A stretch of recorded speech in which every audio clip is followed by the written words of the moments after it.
If God exists, why does he allow suffering? Why is there war? Why are there pandemics? Why do innocent people go hungry? I used to wrestle with those same questions because there was a time in my life when I struggled to believe in God. I had doubts and I couldn't understand why a loving God would allow so much pain in the world. But over time, I realized that suffering is not proof that God is absent. Sometimes suffering becomes the very thing that brings people closer to God. Think about it. Many people don't begin questioning life's deeper meaning until they face hardship. They only start searching for God when everything else they've relied on falls apart. That was my story. For the longest time, I struggled with my faith. Then one day, I found myself in a devastating accidents that claimed lives.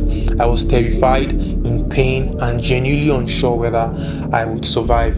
In that moment, I prayed. I said, God, if you get me through this alive, I'll dedicate my life to serve you. I'll trust you completely, and by the grace of God, I survived. That experience alone transformed my life. It gave me faith I had never known before and strengthened my conviction that God was with me. Now, I'm not saying that every person's suffering has the same purpose or that pain is easy to understand, but I do believe that suffering is not meaningless. It often shapes us in ways comfort never can. A world without suffering might also be a world without growth, without courage, without sacrifice, without perseverance, without compassion, without resilience. Some of humanity's greatest virtues are forged in the fire of hardship. As difficult as it is to accept, suffering may not always be punishment. Sometimes it is preparation, sometimes it is refinement,